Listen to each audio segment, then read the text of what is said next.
밝은빛 종말론의 특징. 밝은빛 종말론은 인기 없는 종말론입니다.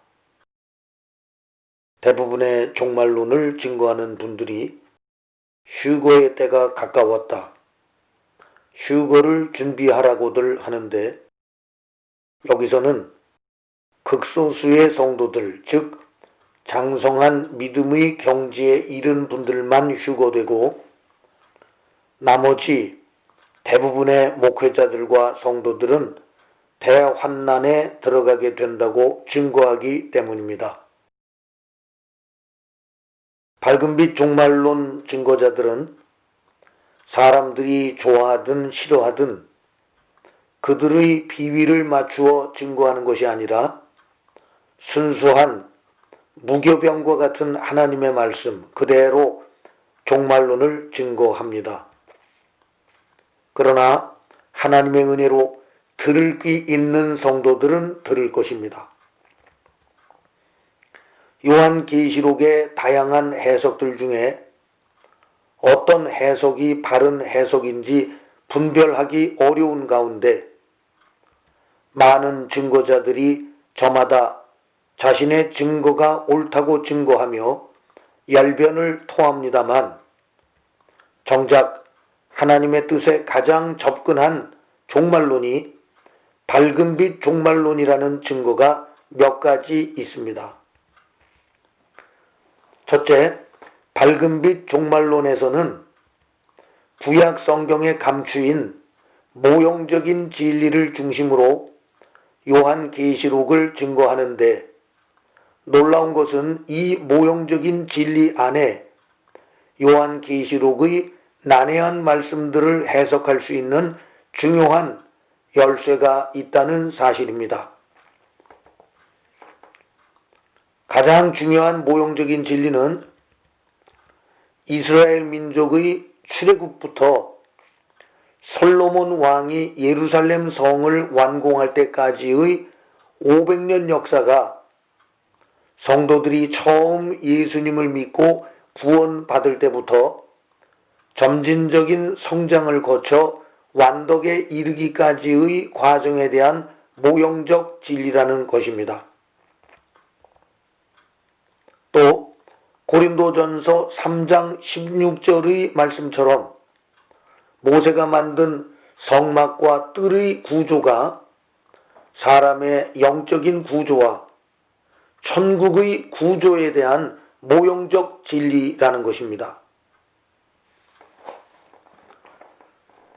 세 번째, 밝은빛 종말론의 특징은 예수님의 빛된 인격을 존중하며 그 거룩한 인격을 닮아가는 과정을 중시하는 종말론입니다. 다시 말해 영적 성장, 즉 성화의 과정을 중시하는 종말론입니다. 왜냐하면 성화가 없는 신앙은 죽은 신앙과 같기 때문입니다. 넷째, 밝은빛 종말론은 요한계시록 2장, 3장에 나오는 이기는 자들, 다시 말해서 교회 시대의 이긴 자들이 휴거 성도들임을 증거하는 종말론입니다.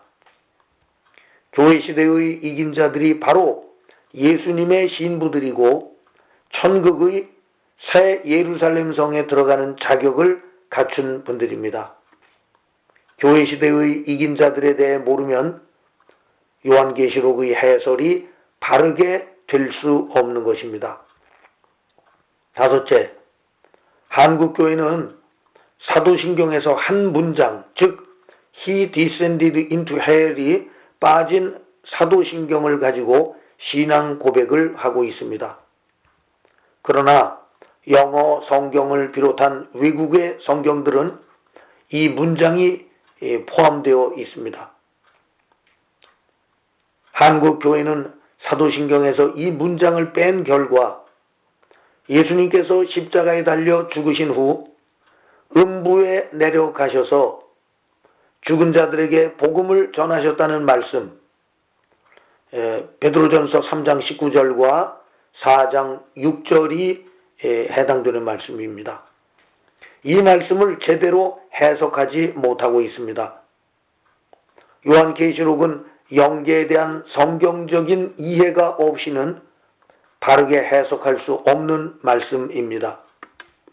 밝은빛 종말론은 천국과 지옥, 그리고 하나님의 심판대가 있는 영계의 중간 영역에 대한 이해를 도움으로써 마지막 때에 꼭 필요한 계시록의 말씀을 온전히 해석하고 증거하는 종말론입니다. 여섯째, 밝은빛 종말론은 마지막 때를 살고 있는 목회자들과 성도들을 일깨워 다시 오실 주님을 맞이할 준비를 잘 하도록 돕는 건전한 성경적 종말론입니다. 마지막 때 하나님께서 허락하신 밝은빛 종말론을 받아들이고 진정 영적 각성과 변화된 삶을 추구하는 분들은 참된 복을 누리는 성도들이 될 것입니다. 그리고 밝은빛 종말론 증거자들은 어느 특정 교회나 교단 또는 단체에 가입해야만 구원을 받는다, 성화를 이루게 된다, 익은 열매가 될 수 있다, 이기는 자가 될 수 있다, 휴거될 수 있다는 식으로 유도하지 않습니다. 왜냐하면 목회자와 성도들이 현재 있는 곳에서 진정 영적으로 각성하고 지혜로운 처녀들처럼 다시 오실 주님을 맞이할 준비를 잘 한다고 하면 주님의 신부, 즉 휴거 성도가 될 수 있는 기회가 아직 남아있고 혹시 대환난에 들어간다고 할지라도 순교자 또는 대환난을 살아서 통과하여 재림주 예수님을 만나 뵙고 천년 그리스도 왕국에 들어가는 복된 성도가 될 수 있기 때문입니다. 감사합니다.